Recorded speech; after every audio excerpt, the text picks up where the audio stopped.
Mayong hapon kayong tanan Cubs. Unta nga natas mayong kahimtang no. Karon mga Cubs karong hapon is atong bisitahon ang atong hitamnan sa atsal mga Cubs kay duha na kaadlaw nga gaulan mga Cubs. And then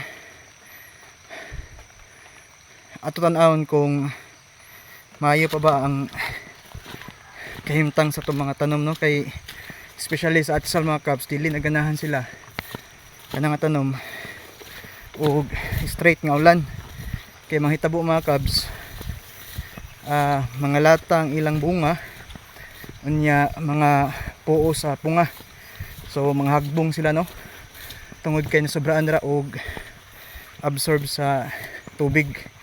So mo na mga Cubs nga atong tan-awon to i-check na to kung naabay na nga lata nga punga kaya ron madali na to atong matanggal no, kaya ron dili matakdan ang uban pod nga mga bunga.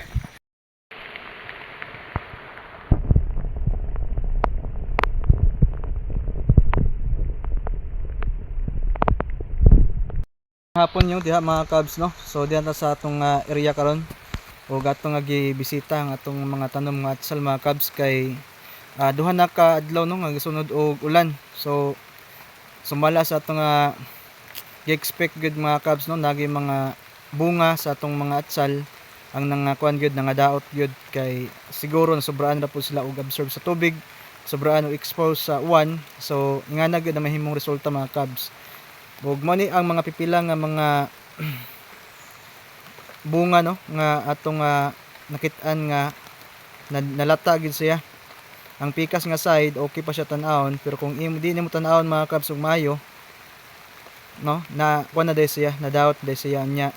Ang kuan pagid ani Cubs kay naka-connect pa ni siya sa punuan, unya pwede ni siya makatakod no sa iyang tawagan na katapad nga bunga. So mo nang kinahanglan gyud nato siya kwaon kay aron pod nga ma-save nato ang uban nga mga bunga mga Cubs dili sila ma-infection no sa mao nga kuan pagkalata.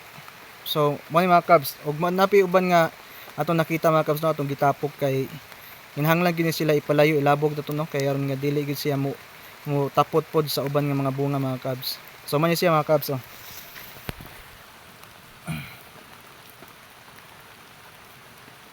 ayan. So mo na mga Cubs no kinahanglan gyud nato time to time nga gina-check nato kay sayang kayo mga Cubs nanay mga pipila ka mga bunga sa atong atsal. Actually ang uban ani mga Cubs gagmay pa lang gyud siya no, pero ang uban pod nga nauna og bunga mga Cubs especially kani, so dagko na siya unya maayo ang kondisyon sa iyang bunga unya ug mao lagi na mga Cubs no masayangan ta ba nga mainpektuhan po sila, maapil pod mataptan pod sa mao nga pagkadaot, so sayang kayo ang atong mga atsal. So mo ni mga Cubs, so ato gitan-awon mga Cubs kay na mag-uban nga tendency gud nga okay siya diri tan-awon nga side, pero sa pikas di nga side nalata na day siya no. So mo na nga tan-awon to mga Cubs kay ang uban man gud sa mga ana nga uban nga cases naka-connect pa siya sa kuan, ang punga naka-connect pa siya sa punuan niya, wala din bantay nga nalata na din siya no. So pwede itong mukalat sa uban ng mga bunga kung di ito mabantayan. So senaryo ng mga Cubs mataptan ng uban, sayang lang kayo ya, madagko na diba. So mo nang bantayan nun tuning siya nga tanom mga Cubs labi na taning mga nauna og bunga.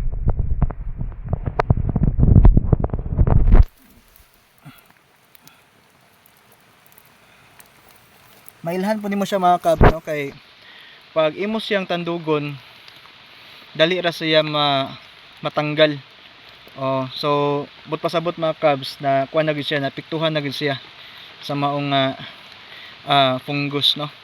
Sa pagkalata may rason nga nalata siya.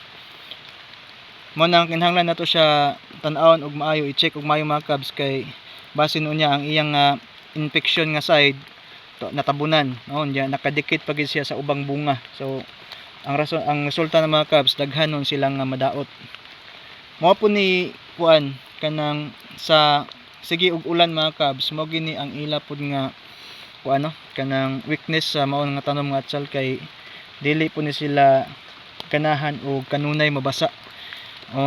So ang juta mga kabs, mailhan lang nimo siya mga kabs no nga bisbisanan na pud siya. Kung iyang punuan diri imo idasok ang imong nga kamot yang mga kabs sa punuan dapit, unya inigana diya sa imong nga kamot napagani gihapon mo uban nga mga juta, like for example kani mga kabs no kani ani. So dili pa na kinahanglan nga bisbisan mga kabs, kay napagyapon siya ay tubig. Pero pag lain nga panahon nya imong i-check ang yuta mga kabs, nya inigtusok nimo sa imong kamot, inig kuha nimo walay madala nga yuta, so ibig sabihin ugas siya, so kinahanglan siya og bisbis mga kabs. So nga na lang ang kuan, dili gud ingon nga kanunay ka maga kuan sa imong tanom, maga bisbis sa imong tanom mga kabs nga atsal no. So moro po na ilang kuan kanang kinahanglan nimo nga bantayan sa ingani nga tanom. So karon kay one time mahimo ani kay ulan man gid siya no, nya 2 days na siya nga ga ulan, walay kuan, walay hunong, halos mag-ulday, mag-ulan gihapon. So mo nang resulta nga kabs, ingana na ay mga bunga nga nangadaot nya na sobraan ra og expose sa tubig. Mao na nga kinahanglan nato nga bantayan mga kabs, kay aron ma-save nato ang ubang nga mga bunga nga wala pa ma-infeksyonan or wala pa na taptan ning ani nga sakit mga kabs no. So mao lang to mga kabs no. Ato lang gitan-aw kung naunsa na gid ang kahimtang ug wala gid ta masipyat mga kabs, naa gid ay mga tawagan na bunga nga kuan gid nataptan gid sa sakit mga kabs.